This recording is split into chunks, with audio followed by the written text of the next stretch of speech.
Salut à toi peuple de Rome, bienvenue sur la chaîne du bar de l'ours. L'ours c'est moi et le bar, il est derrière. Aujourd'hui on se retrouve pour un rhum dégustation. Alors ça fait longtemps que je n'ai pas eu la bouteille sous la main. Aujourd'hui j'ai un sample ici présent. C'est vrai que j'essaie de plus en plus d'avoir la bouteille avec moi parce que je trouve qu'esthétiquement c'est beaucoup plus sympa pour vous de pouvoir vous la montrer directement. Moi aussi de l'avoir en main c'est un ressenti un petit peu différent et de pouvoir vous en parler parce qu'on parle d'un rhum, on parle aussi de la bouteille. On parle pas seulement du jus qu'on a à l'intérieur. Mais j'en faisais beaucoup sans bouteille. Là pour le coup je vais pas récupérer de bouteilles vides etc. On est sur le Tiger Shark de chez Vellier, le Royal Navy. Donc on est sur la deuxième édition. On sait qu'il y a eu une première édition que j'avais goûté sur la chaîne, j'avais mis une bonne note, je l'avais bien apprécié, il était très tranché par contre. Et là on est sur le Tiger Shark, donc c'est la deuxième édition qu'ils nous ont sorti, qui est différente. Vous allez le voir dans cette dégustation. On est sur un blend, donc on est sur un assemblage de différents rhums des West Indies, donc on va dire les anciennes colonies britanniques. Jamaïque, Barbade, Trinidad Tobago, voilà, il y en a pas mal. On titre à 57,18 degrés d'alcool, c'est très précis puisque c'est un clin d'œil à la marine britannique, c'est le Navy Strange. L'ancien batch était également à 57,18 degrés d'alcool et on est sur un rhum donc fait à base de mélasse. On a un âge moyen de 13 à 14 ans, c'est vieilli donc exclusivement sous les tropiques et ce sont des anciens fûts de Bourbon qui ont servi au vieillissement. Sans sucre ajouté et distillé uniquement en pot still. C'est ce qu'on nous raconte comme histoire. Alors, si on fait juste une petite référence, même si on n'a pas la bouteille sous la main aujourd'hui, on est sur les bouteilles un petit peu typiques Vellier, les bouteilles noires avec une étiquette relativement classique qui fait penser un petit peu effectivement à des choses on va dire légèrement anciennes qui pourraient faire référence. Le premier, le Royal Navy, avait vraiment ce type, je trouve, avec l'étiquette blanche très très marqué, ancien rhum ou tradition. Là on est un petit peu moins marqué, on est sur un truc un petit peu plus packaging, on est sur le Tiger Shark, donc on est sur voilà, on est sur un requin tigre, donc on est sur quelque chose peut-être un petit peu plus agressif en tout cas sur le nom. Et l'étiquette noire sur bouteille noire, je trouve que ça fait un petit peu agressif. Les polices dorées, ça fait on a ce petit côté en même temps un petit peu moderne qui se veut un petit peu vendeur. Une bouteille et un packaging qui donne plutôt envie d'acheter. Alors maintenant on va voir ce que ça vaut dans la bouteille.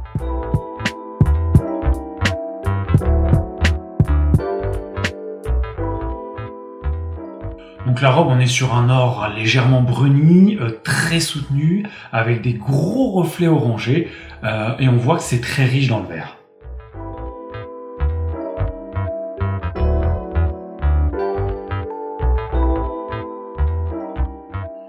Le nez, il est tout de suite très vif, il nous attaque tout de suite les narines, on a des épices, on a des agrumes extrêmement présents. C'est à la fois relativement fin et plutôt frais.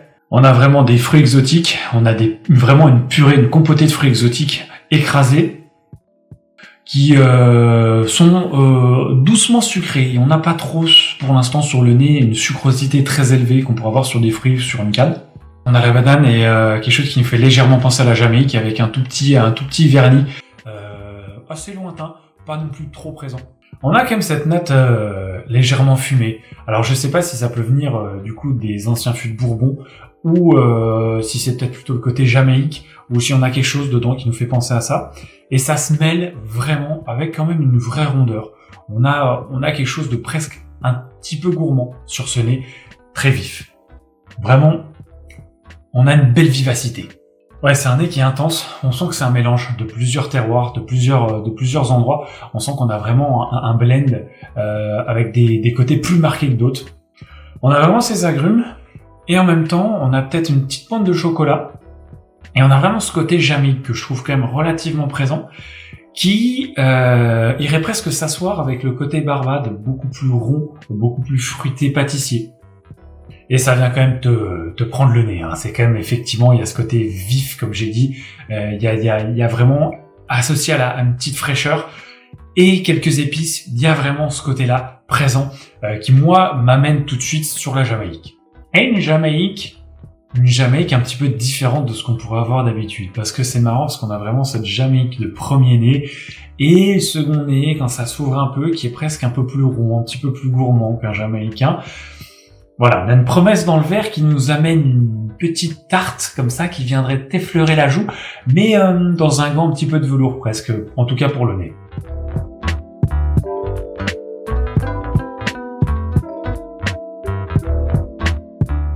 Bon alors la bouche, on a une bouche comme le nez, très vive. Fumée. Il y a des fruits. Il y a un côté Jamaïque vraiment très présent. Il y a de la puissance dans cette bouche. Vivacité effectivement, légèrement sec. Et on a quand même vraiment les fruits présents. Fruits tropicaux qui, pour le coup, sont plutôt généreux dans cette bouche. Et c'est plutôt fidèle au nez, hein. C'est pas trop sucré. Quelques épices qui passent. On a un gros caractère. Et en même temps, un caractère presque un peu déroutant. Parce qu'il part un peu dans tous les sens, mais pas comme un Jamaïcain fidèle à la Jamaïque qui part dans tous les sens, comme un Rhum qui cherche son identité. Et on a du mal à déceler exactement, on sait même pas si lui-même il sait exactement quelle est son identité. C'est un peu déroutant. Avec une belle puissance vraiment. Ananas, orange, ouais, agrumes. Un petit côté frais. Et je saurais pas vous dire si c'est plus un côté végétal, frais, fraîcheur qu'on pourra avoir sur des plantes, ou si c'est plus un côté frais, plus comme ce qu'on pourrait avoir sur un côté légèrement verni, colle, qui peut amener de la fraîcheur des fois en bouche, avec une petite pointe astringente un peu, une petite pointe des fois acide, une pointe un peu métallique qui peut venir nous piquer légèrement la langue. J'ai du mal à cerner. Le boisé au nez est quasiment pas là. En bouche, il est relativement discret, pas très fort, pas très prononcé. Et on a une toute petite touche de coco. Peut-être flan coco parce que il y a quand même une léger côté un tout petit peu gourmand malgré ce côté sec. Moi, ça me fait penser à un Jamaïcain raté. Et en même temps, il y a cette grosse richesse, cette grosse puissance, cette belle générosité fruitée, une rondeur qui est présente. En fait, on a l'impression d'avoir quelqu'un devant nous qui a une belle personnalité, mais qui lui-même se cherche. Et du coup, quand tu lui parles, des fois, t'échanges avec lui et t'arrives pas à exactement comprendre qui il est. Bah là, ça me fait vraiment penser à ça. On a ce côté mélasse. On a les 57 degrés qui amènent un bon côté punchy là-dedans. Mais qui sont pas déconnants. Pour le coup, ils se trouvent bien quand même là-dedans. On aurait été en dessous, on aurait été genre à 50 et quelques degrés. Ça aurait été trop sage. Ça aurait pas été avec cet aspect un peu vif, puissant, beaucoup d'arômes. Ça aurait pas trop été avec ça. Ce côté, ouais, ces 57 vont plutôt bien là-dedans. On a une personnalité qui a vraiment de la présence.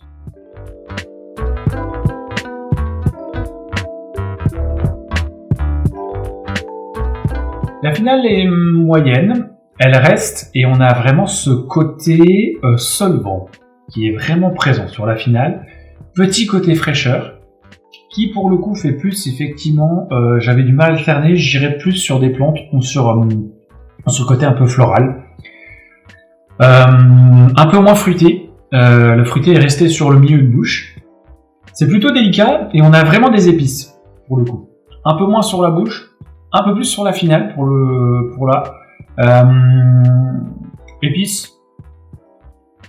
Plutôt sage. On n'a pas de piment. Peut-être de la badiane, voire peut-être réglisse. Il y a peut-être un côté réglisse, c'est peut-être ça qui m'a amené la fraîcheur un peu végétale. Et on a un côté chocolat que j'ai seulement vraiment en fin de bouche sur cette finale qui reste peut-être même plus fève de cacao que chocolat. Ouais, fève de cacao un petit peu amère, avec cette viscosité qui est autour d'une fève de cacao.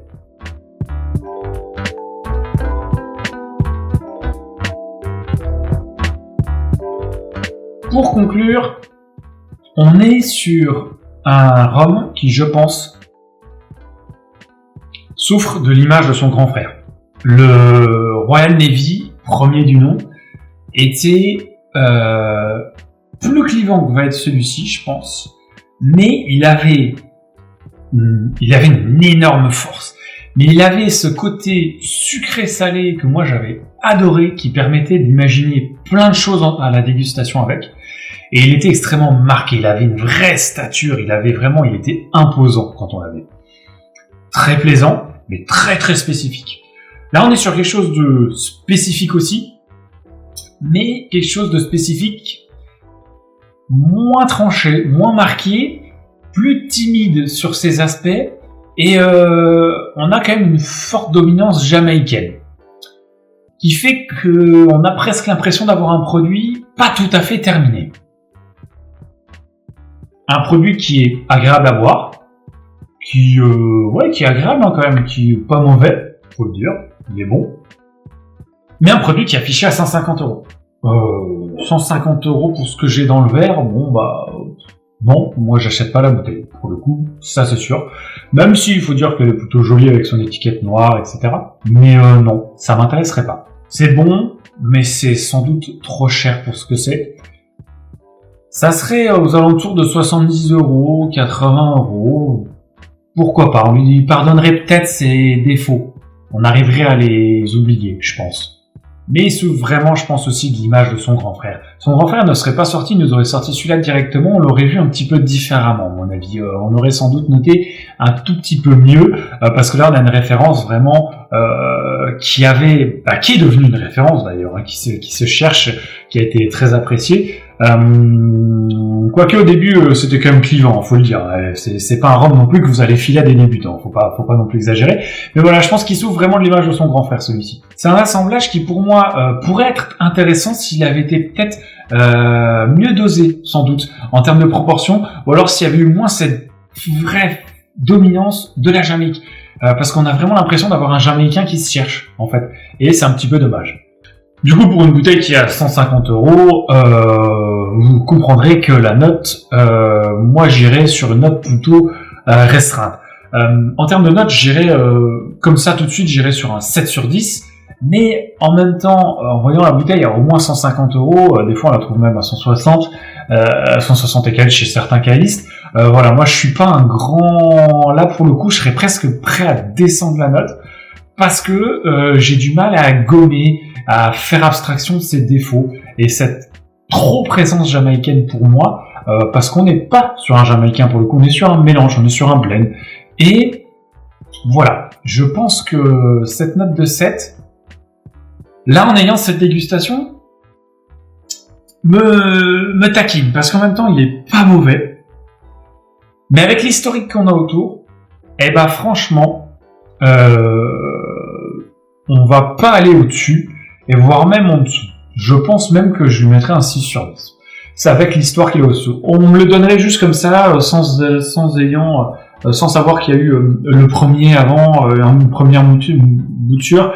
Voilà, j'aurais peut-être été sur un 7 sur 10, mais là, en me disant 150 €, premier batch qui était vraiment meilleur, en tout cas, qui avait vraiment un vrai profil, qui était vraiment tranché, qui décidait ce qu'il était, là, avec ces défauts, pour le coup, 6 sur 10. Ouais, 6 sur 10. 6 sur 10, pour un rhum qui se cherche, c'est un petit peu dommage, et qui est, je le redis, pas mauvais, qui est même bon, qui a un côté où on revient dedans, mais qui ne convainc pas l'ours. 6 sur 10, on en restera là. On s'arrête là-dessus. Merci à toi, peuple du rhum, d'avoir visionné cette vidéo. N'hésite pas, comme d'habitude, à commenter, partager, liker, à venir sur la page Facebook, sur la page Instagram, à vous abonner à la chaîne, la petite cloche, etc. Moi, je vous dis à très vite pour de nouvelles vidéos qui arrivent. On a normalement le blabla au rhum numéro 2 qui devra arriver dans les semaines qui viennent.